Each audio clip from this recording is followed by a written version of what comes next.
Funding for this program is provided by... Additional funding provided by...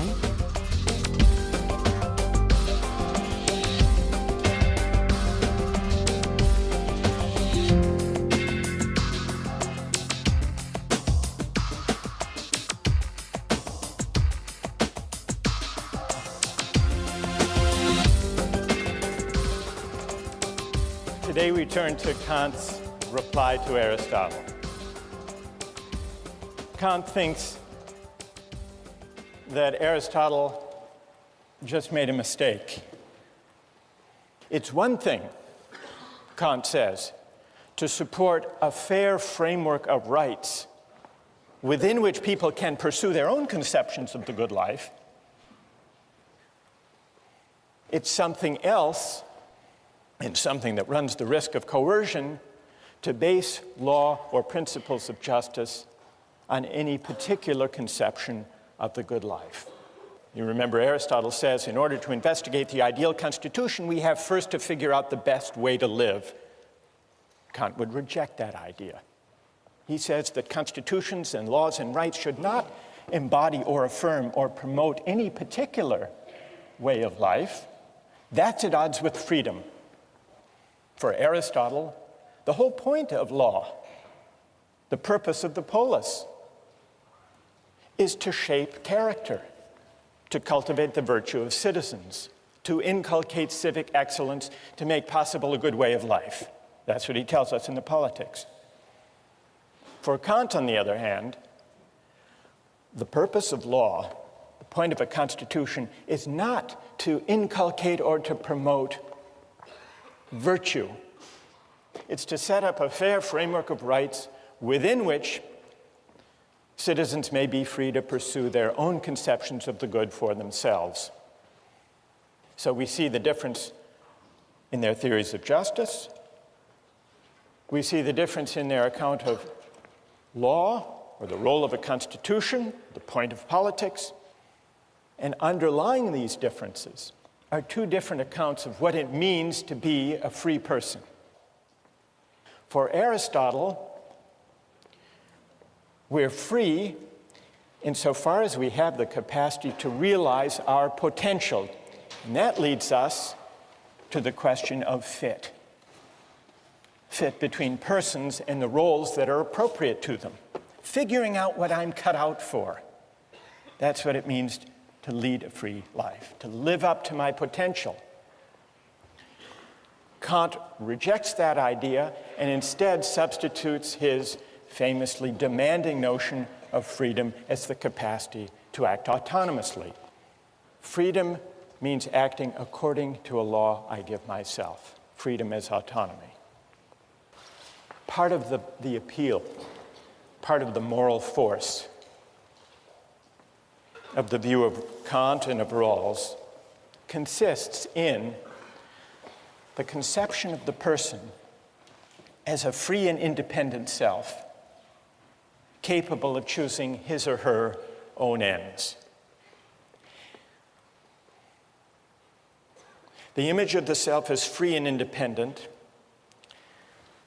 offers, if you think about it, a powerful, liberating vision, because what it says is that as free moral persons, we are not bound by any ties of history or of tradition or of inherited status that we haven't chosen for ourselves.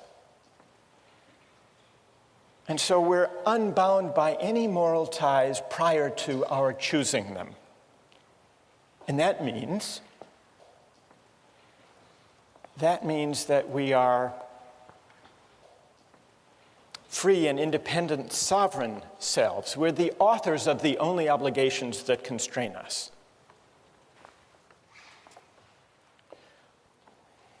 The communitarian critics of Kantian and Rawlsian liberalism acknowledge that there is something powerful and inspiring in that account of freedom, the free, independent choosing self. But they argue it misses something. It misses a whole dimension of moral life and even political life. It can't make sense of our moral experience because it can't account for certain moral and political obligations that we commonly recognize and even prize. And these include obligations of membership, loyalty, solidarity, and other moral ties that may claim us for reasons that we can't trace to an act of consent. Alistair MacIntyre gives an account, what he calls a narrative conception of the self. It's a different account of the self. Human beings are essentially storytelling creatures, MacIntyre argues. That means I can only answer the question, what am I to do, if I can answer the prior question, of what story or stories do I find myself a part? That's what he means by the narrative conception of the self. What does this have to do with the idea of community and belonging? MacIntyre says this: once you accept this narrative aspect of moral reflection, you will notice that we can never seek for the good or exercise the virtues only as individuals.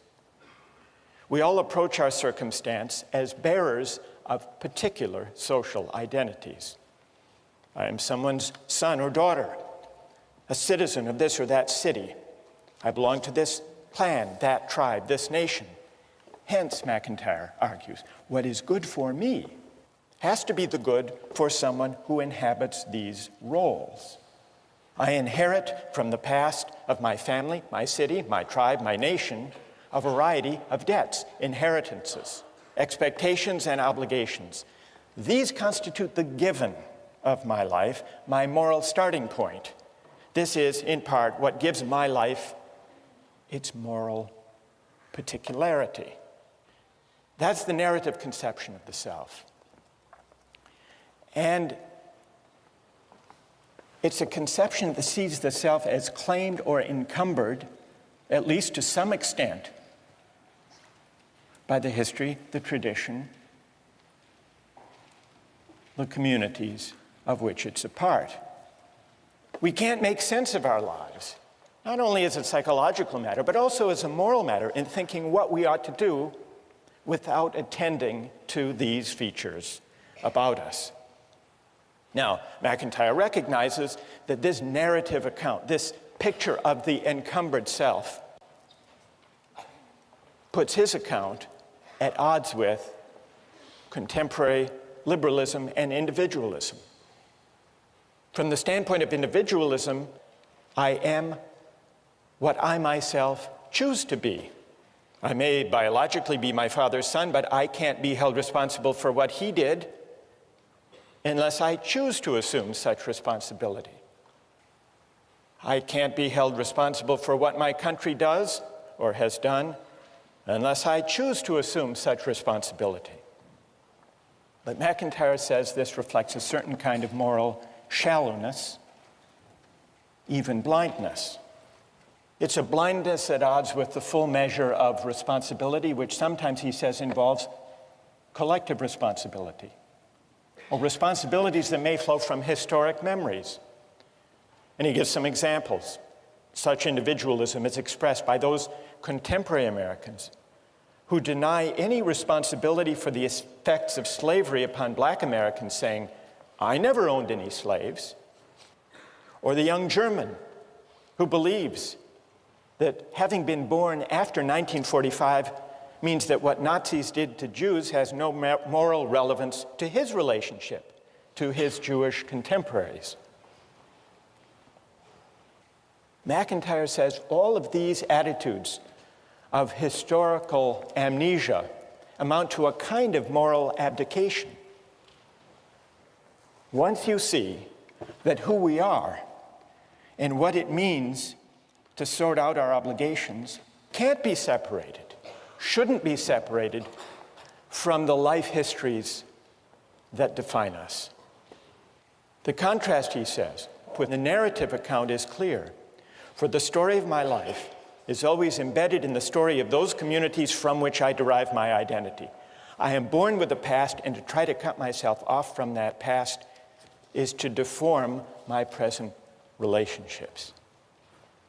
So there you have in McIntyre a strong statement of the idea that the self can't be detached, shouldn't be detached from its particular ties of membership, history, story, narrative. Now, I want to get your reactions to the communitarian critique of the individualist or the voluntarist, the unencumbered self.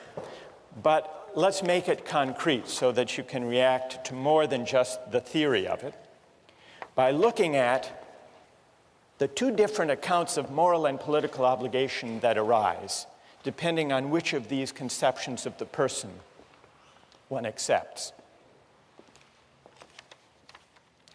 On the liberal conception, moral and political obligations arise in one of two ways. There are natural duties that we owe human beings as such, duties of respect for persons qua persons. These obligations are universal. Then, as Rawls points out, there are also voluntary obligations, obligations that we owe to particular others insofar as we have agreed, whether through a promise or a deal or a contract. Now, the issue between the liberal and communitarian accounts of the self, is there another category of obligation or not? The communitarian says there is. There is a third category that might be called obligations of solidarity or loyalty or membership. The communitarian argues that construing all obligations as either natural duties or voluntary obligations fails to capture obligations of membership or solidarity. Loyalties whose moral force consists partly in the fact that living by them is inseparable from understanding ourselves as the particular persons we are. What would be some examples? And then I want to see how you would react to them. Examples of obligations of membership that are particular but don't necessarily flow from consent, but rather from membership, narrative, community, one's situation. The most common examples are ones to do with the family, the relation between parents and children, for example. Suppose there were two children drowning. You could save only one of them. One was your child, the other was a stranger's child. Would you have an obligation to flip a coin? Or would there be something morally obtuse if you didn't rush to save your child? Now you may say, well, parents have agreed to have their children. So take the other case, the case of children's obligation for their parents. Now we don't choose our parents. We don't even choose to have parents. There is that asymmetry. And yet, consider two aging parents, one of them yours, the other a stranger's. Doesn't it make moral sense to think that you have a greater obligation to look after your aged parent than to flip a coin or to help the strangers? Now, is this traceable to consent? Not likely. Or take a couple of political examples. During World War II, French resistance pilots flew bombing raids over occupied France. One day, one of the pilots received his targets and noticed that the village he was being asked to bomb was his home village. He refused, not disputing that it was as necessary as the target he bombed yesterday. He refused on the ground that he couldn't bring himself. It would be a special moral crime for him to bomb his people even in a cause that he supported, the cause of liberating France. Now, do we admire that? If we do, the communitarian argues, it's because we do recognize obligations of solidarity. Take another example. Some years ago, there was a famine in Ethiopia. Hundreds of thousands of people were starving. The Israeli government organized an airlift to rescue Ethiopian Jews. They didn't have the capacity to rescue everyone in Ethiopia. They rescued several hundred Ethiopian Jews. Now, what's your moral assessment? Is that a kind of morally troubling partiality, a kind of prejudice? Or, as the Israeli government thought, is there a special obligation of solidarity that this airlift properly responded to? Well, that takes us to the broader question of patriotism. What, morally speaking, is to be said for patriotism? There are two towns named Franklin. One is Franklin, Texas, and the other is just across the Rio Grande River, Franklin, Mexico. What is the moral significance of national boundaries? Why is it, or is it the case, that we as Americans have a greater responsibility for the health and the education and the welfare and public provision for people who live in Franklin, Texas, than equally needy people just across the river living in Franklin, Mexico? According to the communitarian account, membership does matter. And the reason patriotism is at least potentially a virtue is that it is an expression of the obligations of citizenship. How many are sympathetic to the idea that there is this third category of obligation, the obligations of solidarity or membership? How many are sympathetic to that idea? And how many are critical of that idea? How many think all obligations can be accounted for in the first two ways? All right, let's hear from the critics of the communitarian idea first. Yes? My biggest concern with the idea of having obligations because you're a member of something or because of solidarity is that it seems that if you accept those obligations as being sort of morally binding, then there's a greater occurrence of overlapping obligations, a greater occurrence of good versus good. And I don't know if this sort of framework allows us to choose between them. Good. And what's your name? Patrick. So you worry that if we recognize obligations of membership or solidarity, since we inhabit different communities, their claims might conflict.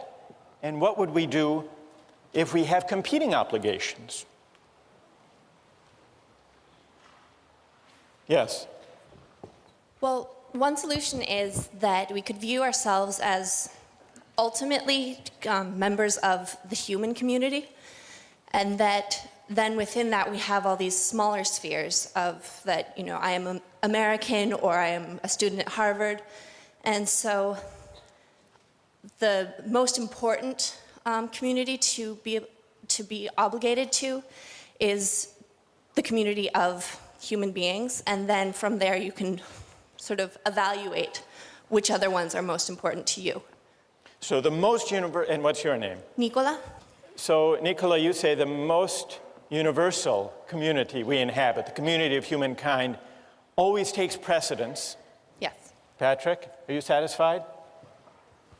No. Why not?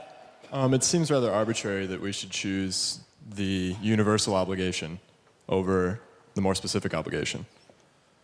I might also say that I should be obligated first to the most specific of my obligations. For instance, take my family as a small unit of solidarity.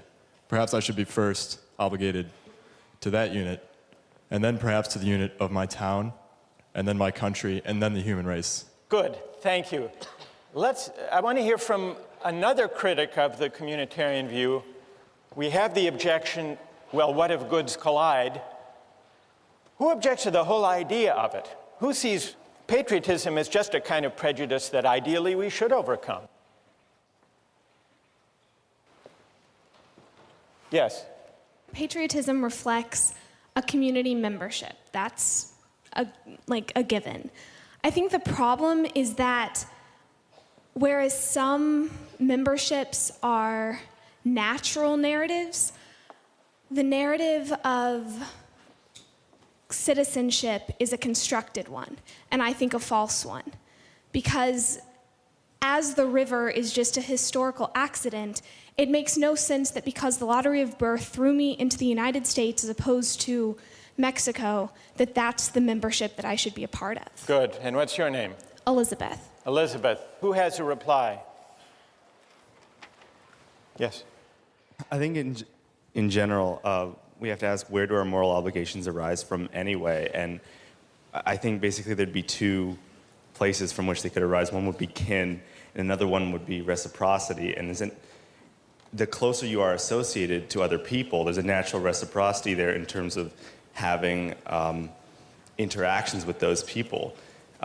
You interact with the neighbors on your street, with the other people in your country through economic arrangements. But I don't know, and you don't know those people in Franklin, Texas, any more than you know the people in Franklin, Mexico, do you? Presumably, you're naturally more connected with the people in your own country in terms of interaction and trade than you are with people in other countries.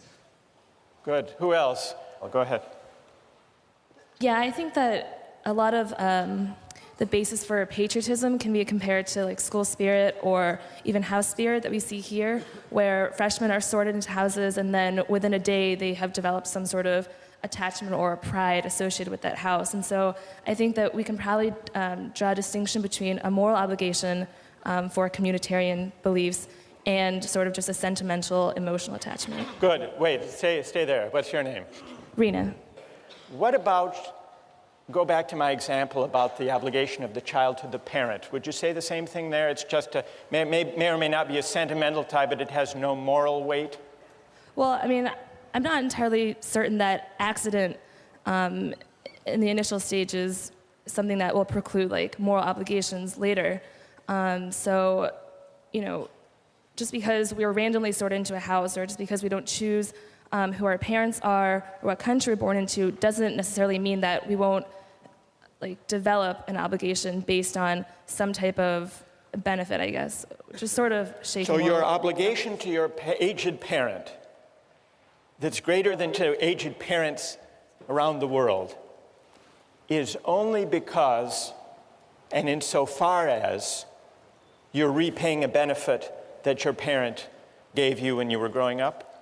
Yeah, I mean, I would say that if we look at cases of adoption where, you know, you have a biological parent somewhere else that you don't interact with, and then you have a parent, you know, who adopted you, most people would say that if you had to pick between them in the case of, you know, aging parents, that your obligation would lie more with the person who raised you and who had exchanges with you meaningfully.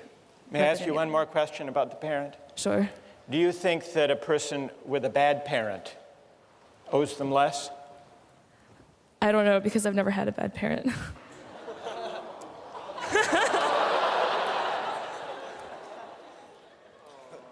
I think that's a good place to end. Thank you. We'll continue with this next time. Thank you.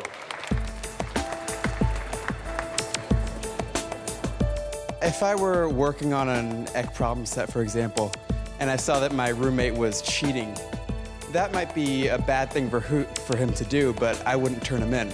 You would not turn him in? I wouldn't turn him in, and I think that, I would argue that's the right thing to do because of my obligation to him, you know. You don't have a duty to tell the truth? To report someone who cheated? Today, I'd like to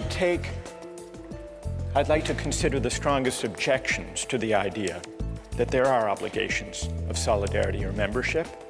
Then I want to see if those objections can be met successfully. One objection emerged in the discussion last time. Patrick said, well,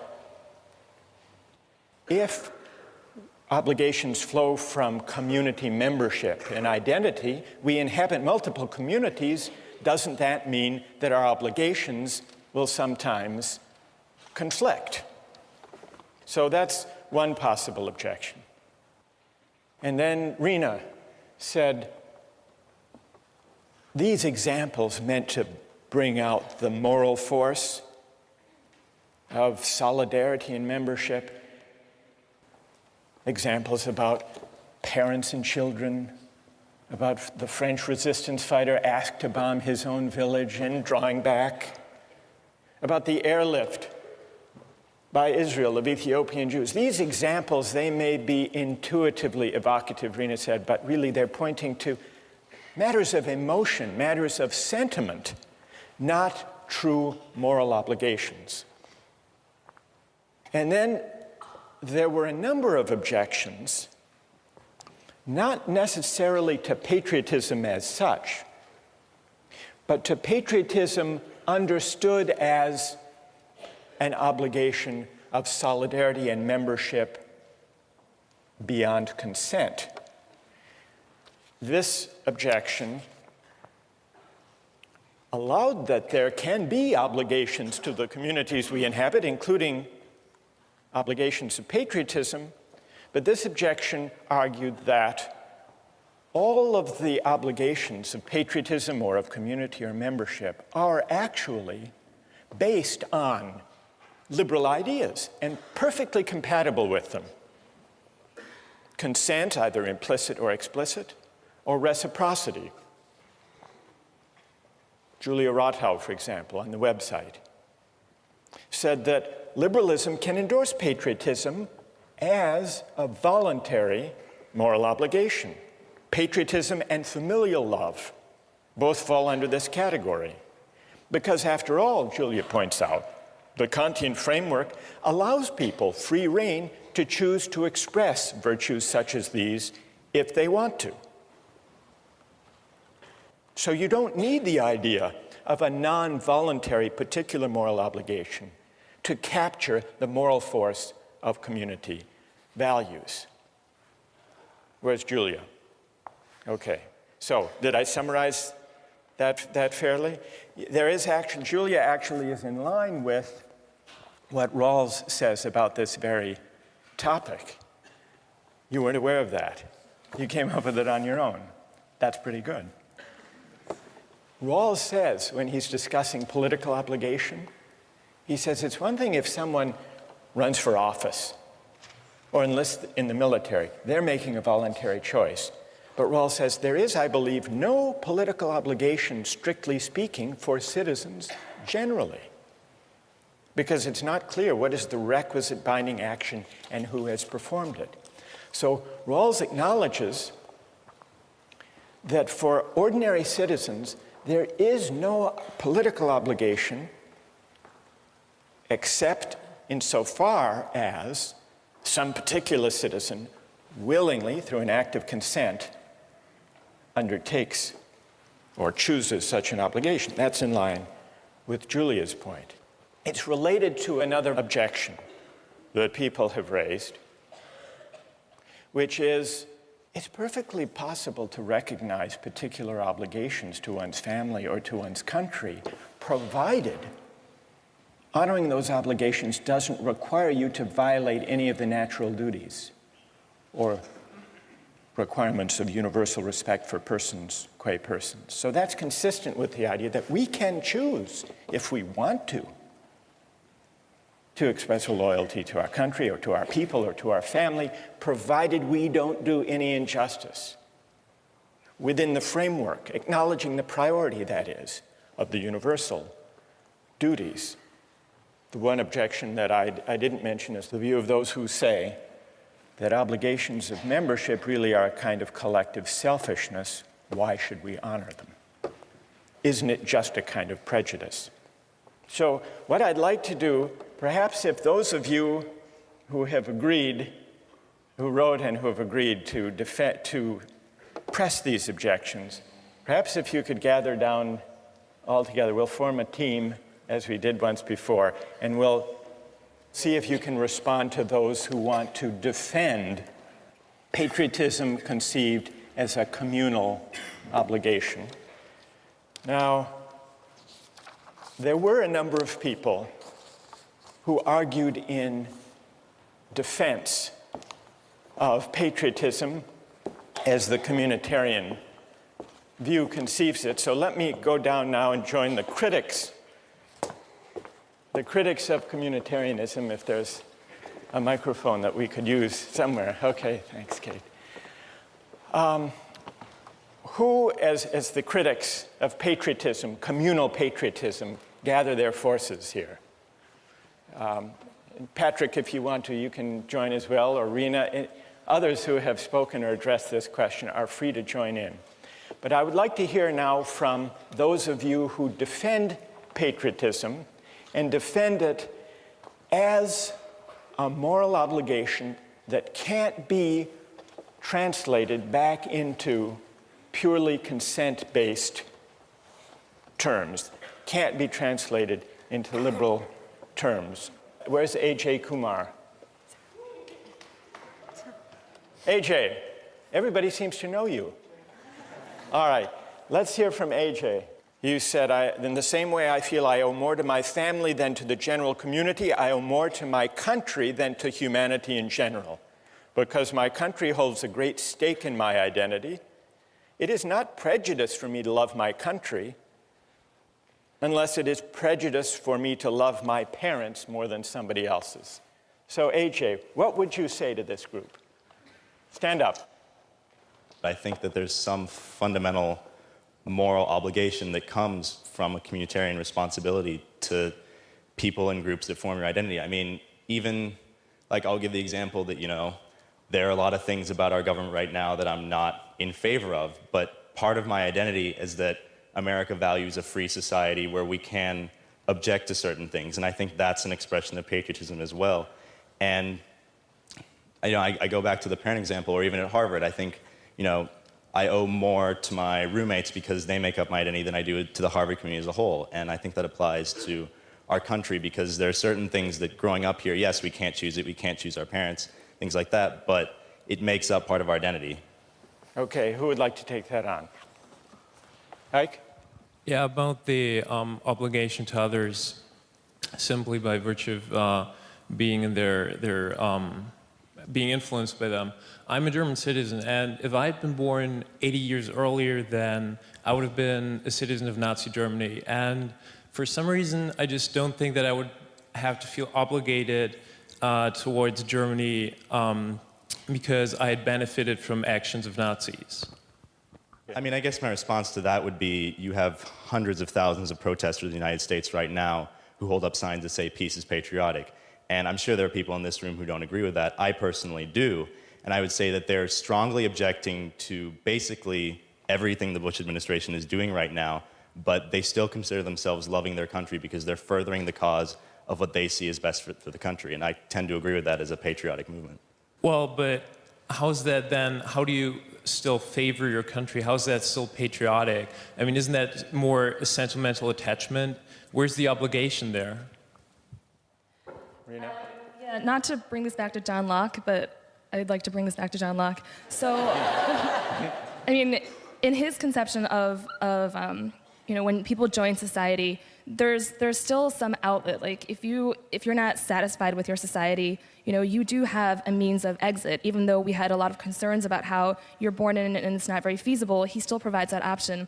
If we want to say that your obligation to society is a moral one, that means that prior to knowing exactly what that society is going to be like or what your position is going to be in that society, that means that you have a binding obligation to like a completely unknown body that could be, completely foreign to all of your personal beliefs or, what you would hold to be Do you correct. think that that kind of communal obligation or patriotism means writing the community a blank moral check?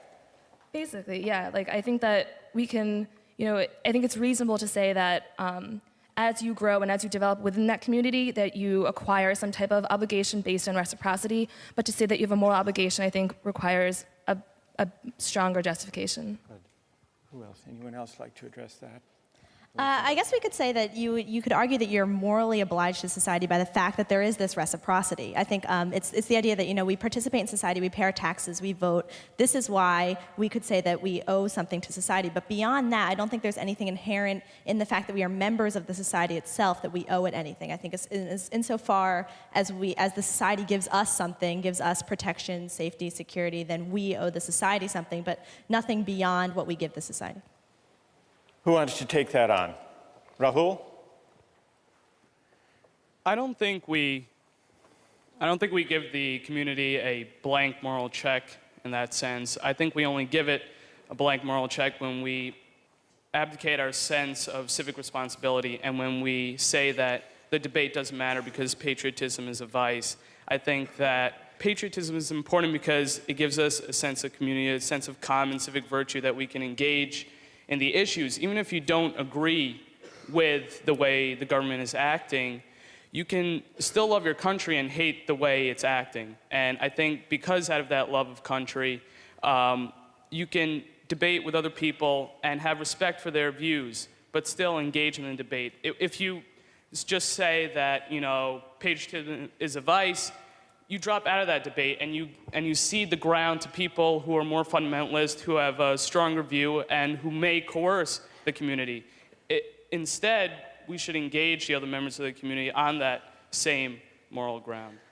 Well, now what we hear from AJ and Rahul is a very pluralistic, argumentative, critically minded patriotism, whereas what we hear from Ike and the critics of patriotism here is the worry that to take patriotic obligation in a communal way, seriously, involves a kind of loyalty that doesn't let us just pick and choose among the beliefs or actions or practices of our country. What's left of loyalty if all we're talking about,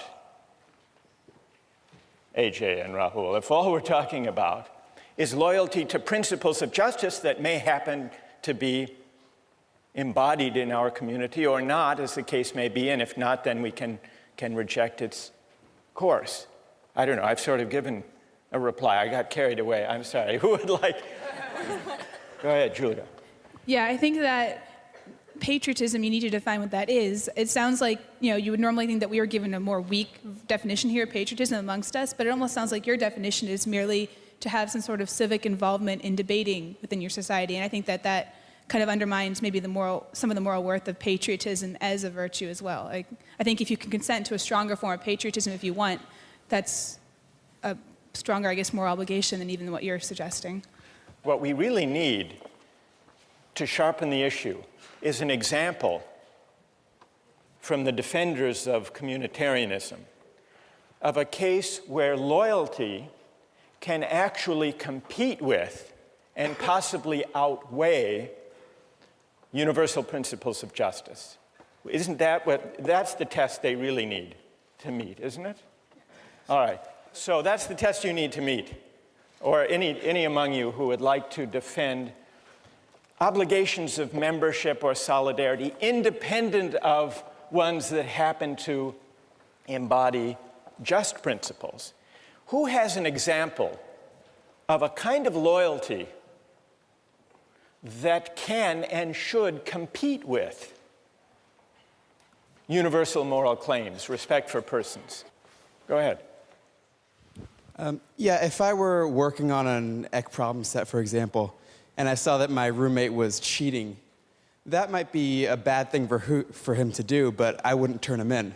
You would not turn him in? I wouldn't turn him in, and I think that I would argue that's the right thing to do because of my obligation to him. It may be wrong, but that's what I would do, and I think that's what most people would do as well. All right, now there's a fair test. He's not slipping out by saying he's invoking in the name of community some universal principles of justice. What's your name? Stay there. What's your name? It's Dan. Dan? So what do people think about Dan's case? That's a harder case for the ethic of loyalty, isn't it? But a truer test? How many agree with Dan? So loyalty, Dan, loyalty has its partisans. How many disagree with Dan?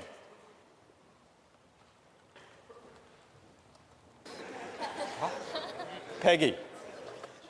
Oh, well, I agree with Dan, but I agree that it's a choice that we make, but it's not necessarily right or wrong. I mean, I'm agreeing that I'm going to make the wrong choice because I'm going to choose my roommate, but I also recognize that that choice isn't morally right.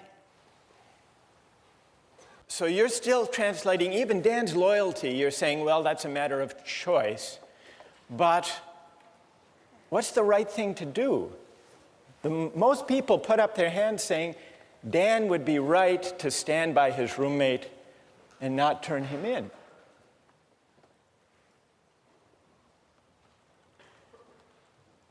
Yes, go ahead.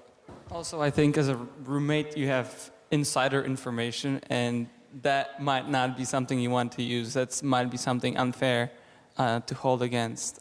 You know, you're spending that much time with a roommate. Obviously, you're going to learn things about him, and I don't think it's fair to reveal that to a greater community.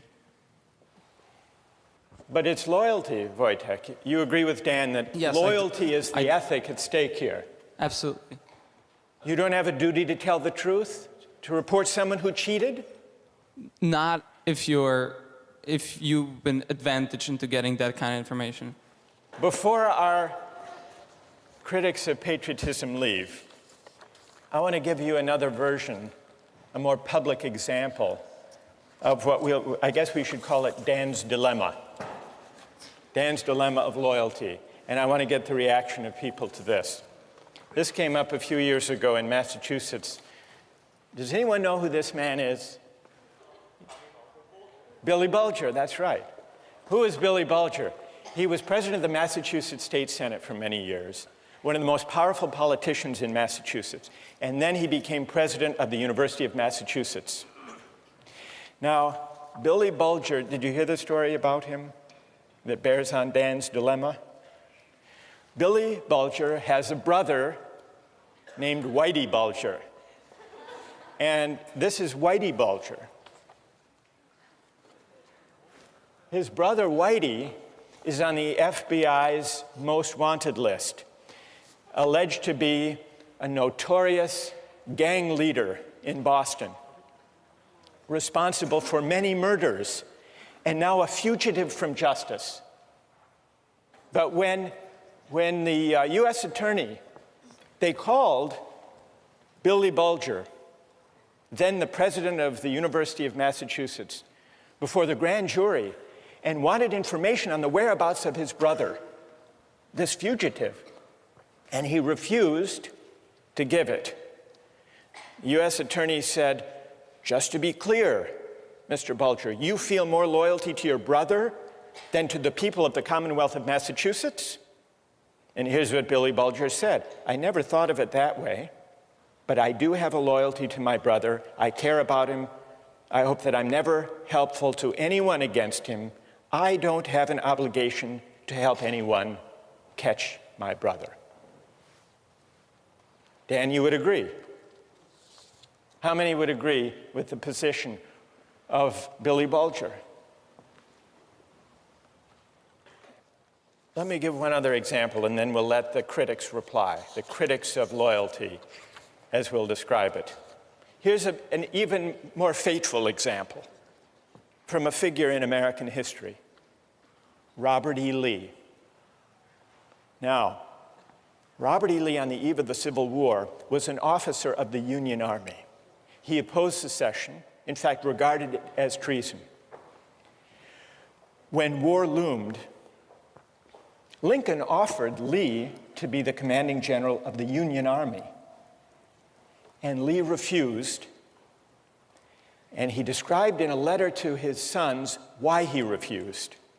With all my devotion to the Union, he wrote, I have not been able to make up my mind to raise my hand against my relatives, my children, my home, by which he meant Virginia.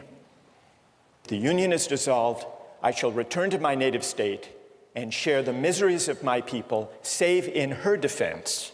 I will draw my sword no more. Now, here's a real test, Dan, for your principle of loyalty. Because here, is the cause of the war against, not only to save the Union, but against slavery. And Lee is going to fight for Virginia, even though he doesn't share the desire of the southern states to secede. Now, the communitarian would say there is something admirable in that.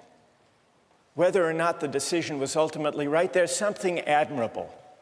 And the communitarian would say, we can't even make sense. Rena, we can't make sense of Lee's dilemma as a moral dilemma unless we acknowledge that the claim of loyalty arising from his sense of narrative of who he is a moral, not just sentimental, emotional tug. All right, who would like to respond to Dan's loyalty, to Billy Bulger's loyalty, or to Robert E. Lee's loyalty to Virginia? What do you say, Julia?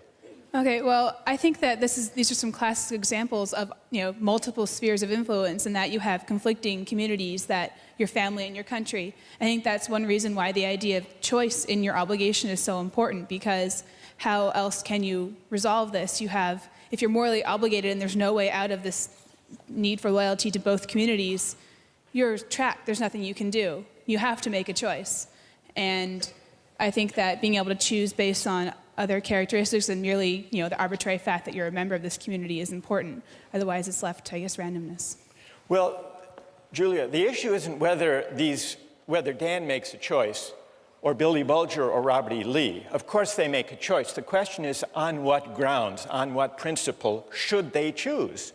The communitarian doesn't deny that there's a choice to be made. The question is which choice, on what grounds, and should loyalty as such weigh? Andre, now you want to. All right, go ahead. What do you say? Well, one of the things we've noticed in the three examples is that the people have all chosen the most immediate community of which they're a part, the more local one. And I think there's something to be said for that. It's not just random. There doesn't seem to be a conflict because they know which one is more important. And it's their family over the Ec 10 class, their state over their country, and their family over the Commonwealth of Massachusetts. So I think that's the answer to which is more important. You think that the local, the more particular is always the weightier morally, Andre? Well, there seems to be a trend in the three cases. I would agree with that, I think. And I think most of us would agree that your family takes precedence over the United States, perhaps. Which is why you go with Dan. Dan, yes. Loyalty to the roommate over Ec 10 and the truth. Yeah, exactly. I would, because, truth-telling, not the truth of Ec 10. Yes. All right, so we understand. Yes. But on the same example, in terms of family, you had cases in the Civil War where brother was pitted against brother on both sides of the war, where they chose country instead of family. So I think the exact same war shows that different people have different means of making these choices, and that there is no one set of values or one set of morality that communitarians can stick to. And personally, I think that's the biggest problem with communitarians, that we don't have one set of standard moral obligations. And tell me your name.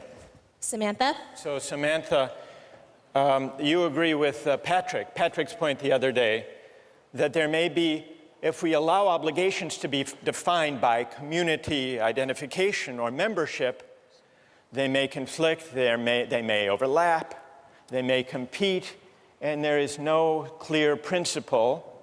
Andre says there's a clear principle, the most particular.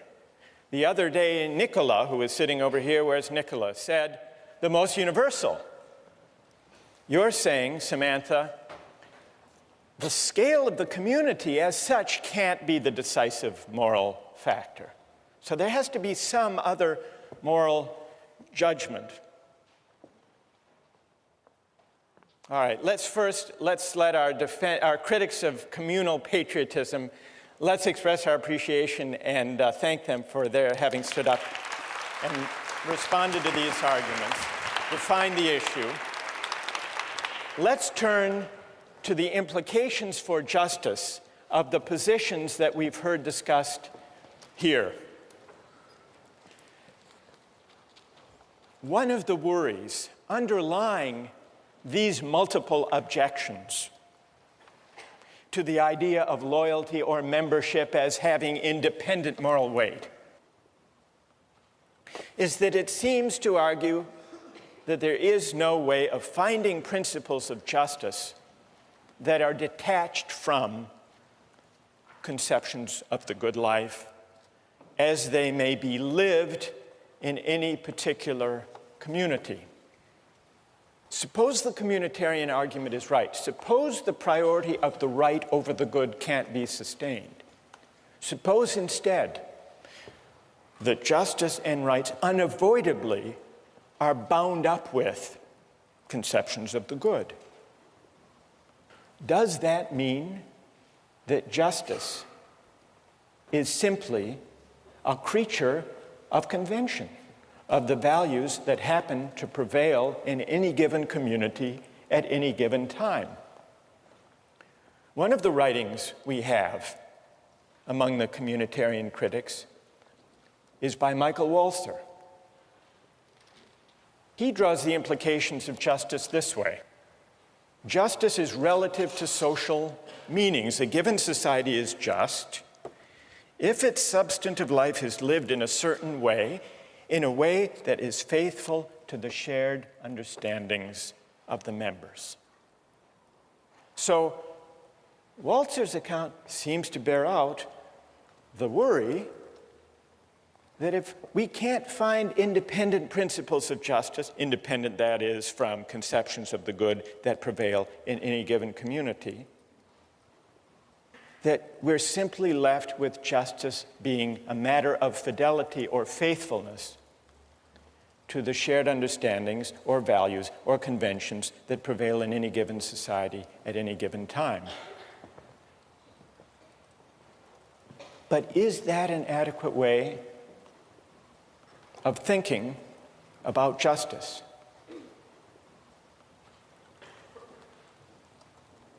Well, let's take a look at a short clip from the documentary Eyes on the Prize.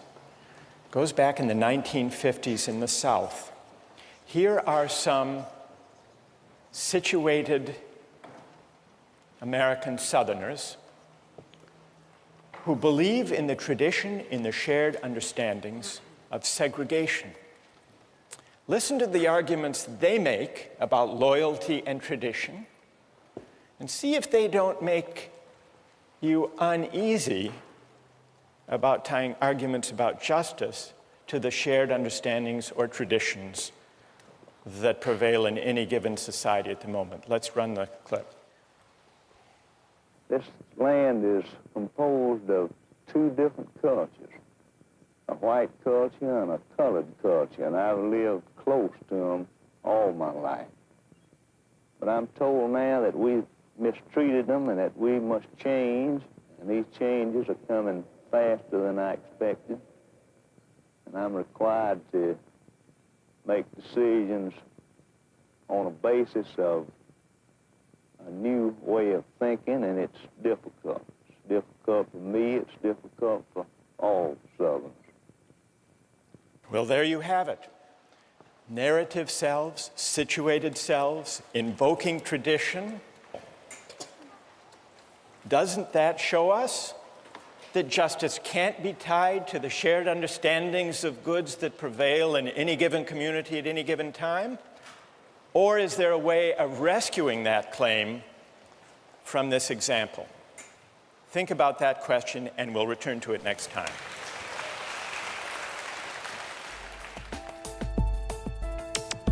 Don't miss the chance to interact online with other viewers of Justice. Join the conversation, take a pop quiz, watch lectures you've missed, and learn a lot more. Visit justiceharvard.org. It's the right thing to do.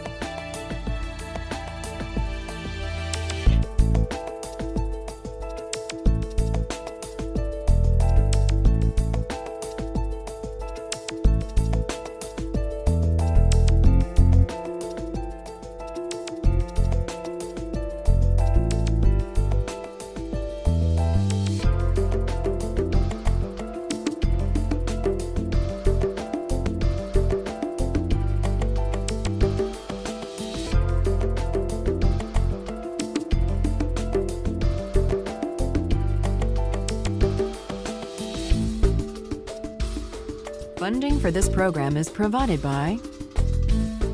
Additional funding provided by